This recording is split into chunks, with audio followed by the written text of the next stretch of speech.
Bienvenue dans Yovovi, le podcast où j'explore mes contrastes en tant que femme métisse, née d'un père français et d'une mère togolaise. Je suis Mawena Renard et j'ai hâte de vous partager mon histoire.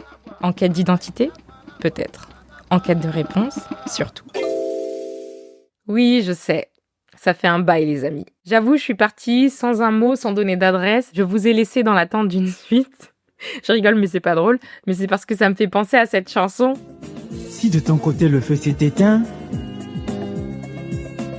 la moindre des choses c'était de m'informer. La moindre des choses, c'était de vous informer. Et en plus, vous avez raison. J'ai une histoire à raconter. Une histoire que beaucoup d'entre vous m'ont demandé de poursuivre à travers ce podcast parce que, d'une façon ou d'une autre, ils s'y retrouvaient. Alors, ne perdons pas plus de temps. On est reparti ?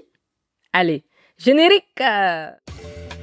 Dans le premier épisode, je vous disais que l'idée de faire ce podcast était née avec l'envie de partager avec vous mon expérience pour découvrir ensemble comment ce voyage au Togo m'a conforté dans la perception que j'avais de ma double identité, mais aussi comment il m'a transformée.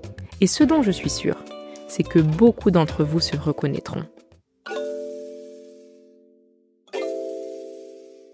On se remet dans le contexte. Lorsque j'arrive à Lomé, fin mai, début juin 2022, j'y retrouve ma mère, qui est déjà sur place, ainsi que des membres de ma famille qui, eux, vivent au Togo. En pensant aux 4 semaines devant moi, je me dis, bon, je vais peut-être sortir de temps en temps avec les jeunes du quartier ou aller voir ma cousine qui habite en ville. Je compte aussi aller au Ghana, au Bénin. Mais j'ai surtout l'impression que comme je ne connais pas grand monde ici à Lomé, dans la même tranche d'âge que moi, je vais certainement sortir avec ma mère et ses amis. Bon, maman, si t'entends ça, c'est pas que tu es vieille, hein. Mais tu vois, sortir avec des gens du même âge, c'est pas mal aussi, non? J'en rigole, mais sans même avoir à lui dire, ça, ma mère l'a bien compris. Et dès le 2e soir, elle dit à 3 jeunes du quartier qu'on connaît bien de m'accompagner pour sortir boire un verre. Bon, c'était dans un maquis juste à côté de la maison, il était 18h, il faisait encore jour, et même si c'était cool, c'était quand même plus des gardes du corps que vraiment des amis avec lesquels j'allais m'amuser comme jamais. On prend la voiture, on arrive. Je commande du pompon, un soda magnifique au goût de pomme, mais certainement beaucoup trop sucré. Et eux prennent de la Pils, une bière brassée au Togo. Ils me demandent comment c'est la vie en France. Et honnêtement, je leur dis que c'est pas évident du tout. Et puis, on danse.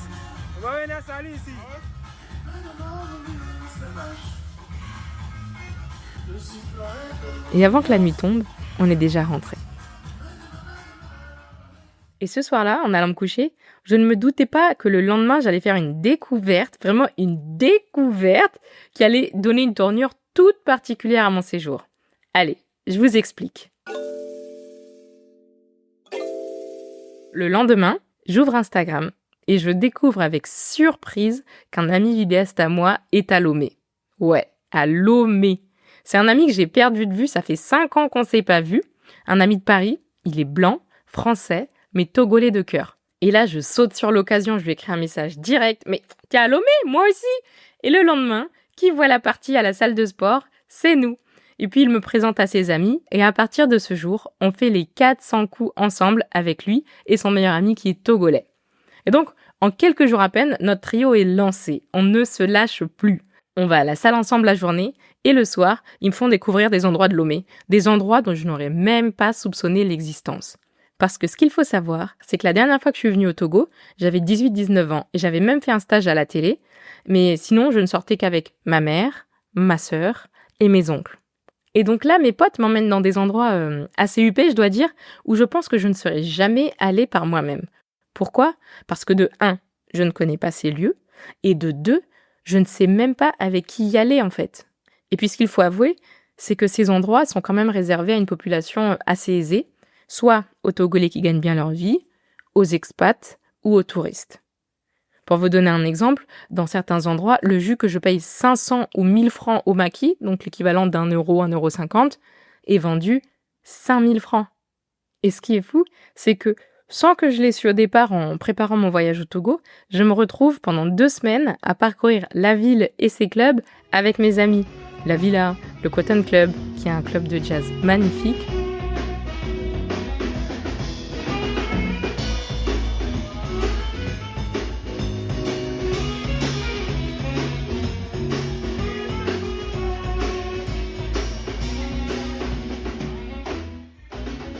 et d'autres endroits dont j'ai oublié le nom. Et je me sens en sécurité avec eux. C'est fou parce que je me retrouve à manger des aïmolou à 5h du matin en sortant de soirée. Petite parenthèse pour ceux qui ne savent pas ce qu'est l'aïmolou. Déjà, si vous savez pas ce que c'est là, vous avez raté les gars. L'aïmolou c'est tellement bon. Non. Aïmolou, c'est un incontournable de la street food togolaise. C'est composé de riz, d'haricots noirs, spaghettis, souvent avec un œuf dur, un ou deux ou plusieurs, de la viande, du poisson et du gari. Et franchement, et j'ai oublié le piment.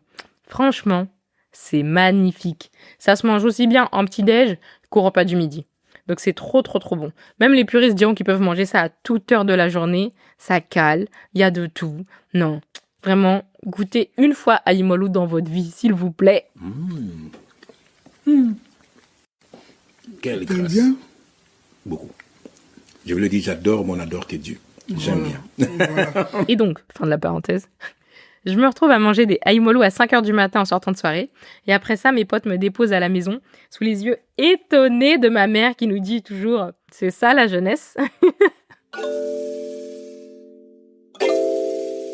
Et il y a un truc que j'ai constaté, c'est bizarre, hein, vous allez peut-être me dire ça, c'est que lorsque je suis allée en Australie, toute seule pendant 1 an, ça ne m'a pas dérangé de vadrouiller seule.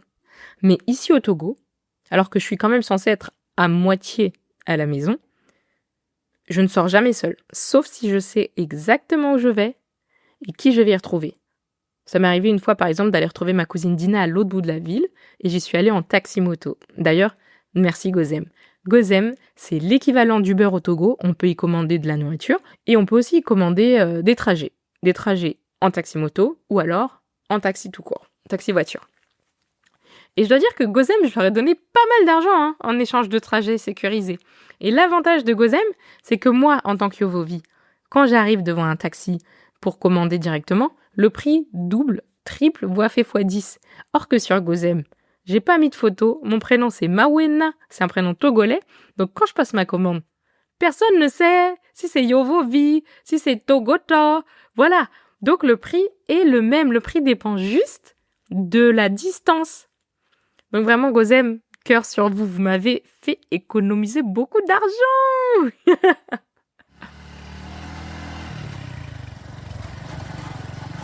Et j'avoue, je prenais beaucoup le taxi-moto. Même si tout le monde me disait « mais prends la voiture plutôt que la moto c'est dangereux ». Mais je dois avouer, les voyages en moto, il n'y a rien de tel. Parce que, en fait, pour moi, les voyages en moto me donnent une sensation de liberté. L'impression de vraiment mieux découvrir et la vie et la ville à Lomé. En moto, j'ai vraiment le temps de regarder, d'explorer ce qui se passe autour de moi, de sentir les odeurs. Bon, ceux qui connaissent Lomé vont aussi me dire « ouais, mais il n'y a pas que des bonnes odeurs, il y a plein de choses, mais c'est vivant ». Alors que dans un taxi climatisé, c'est un peu plus nuancé, quoi. Et en fait, en réfléchissant, je pense que j'ai tellement pris le taxi-moto parce que ça me donnait cette impression d'être encore mieux intégrée. Moi, la Yovovi, à taxi-moto. Là, c'est trop. Là.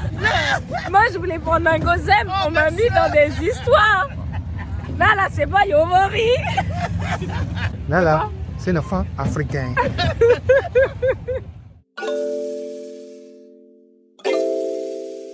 Pour finir, je suis vraiment reconnaissante de ce séjour au Togo.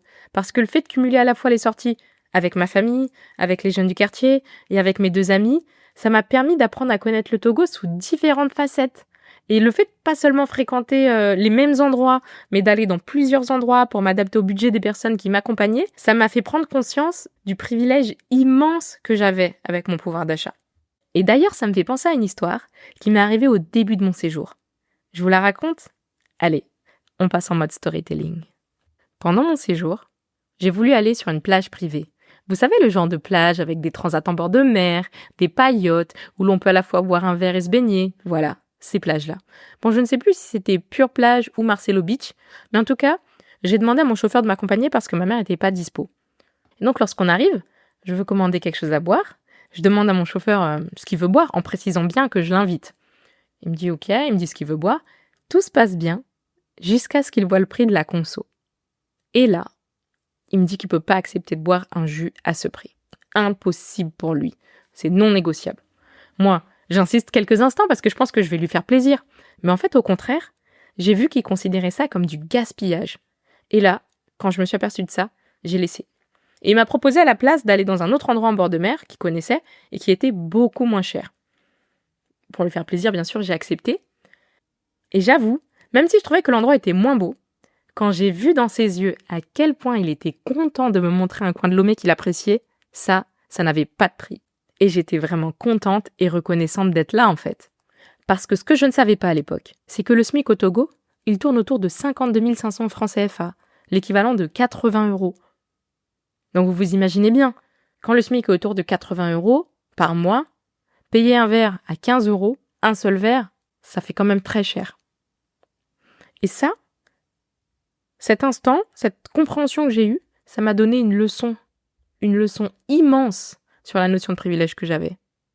Et ce sentiment, je l'ai gardé tout au long de mon voyage, parce que je me suis vraiment sentie doublement privilégiée. Déjà, j'avais cette chance de pouvoir aller aussi bien dans des maquis, des foufouteries, des restaurants très simples, très abordables pour l'ensemble des Togolais, mais je pouvais aussi aller, grâce à mon budget, dans des restaurants et des bars plus huppés de la capitale. Et même si je pense que je ne passais pas inaperçue dans aucun de ces lieux, qu'on se disait « mais c'est qui cette Blanche ? C'est qui cette Yovovi ?» Ben moi, je me sentais comme un caméléon. Je me sentais prête à m'adapter à l'environnement qui m'entourait. Et d'ailleurs, en sortant avec mes amis, j'ai rencontré un autre caméléon. Et celui-là, il m'a marqué. Il s'appelle, ou on l'appelle, Dokitavi. C'est un docteur, il est français, il est blanc. Il est bien connu à Lomé parce qu'il y est souvent. Et vous savez quoi ? Il est bilingue en évé. Il parle correctement l'évé le mina. La langue du Togo, si vous avez suivi les autres épisodes. Et à ce moment-là, quand je constate ça, je me prends une claque, mais une claque énorme. Et là, je me dis, mais mince, comment se fait-il qu'un homme blanc, français, n'ayant pas de lien familial avec le Togo, connaisse mieux que moi le pays, la langue et ses habitants ? Comment est-ce possible ? Et franchement, le fait de me poser ces questions existentielles m'ont fait remettre en cause mon identité. Je me suis dit, mais attends, suis-je vraiment autant togolaise que je le pense ? Ou suis-je plutôt ouest-africaine ? Et les réponses à ces questions, on va aller les chercher ensemble. Au fil des épisodes, je vais vous montrer comment le fait de voyager dans d'autres pays d'Afrique de l'Ouest, sur le même temps, donc en juin 2022, m'a permis peut-être de mettre à jour, de faire évoluer la notion que j'avais de mon identité, la perception même que j'avais de cette identité. J'ai tellement hâte de vous raconter. Allez, cette fois-ci, je ne vous lâche plus. C'était le 4e épisode de Yovovi. N'hésitez pas à partager autour de vous, à liker, à commenter et on se retrouve pour l'épisode 5. Bye bye Ilo!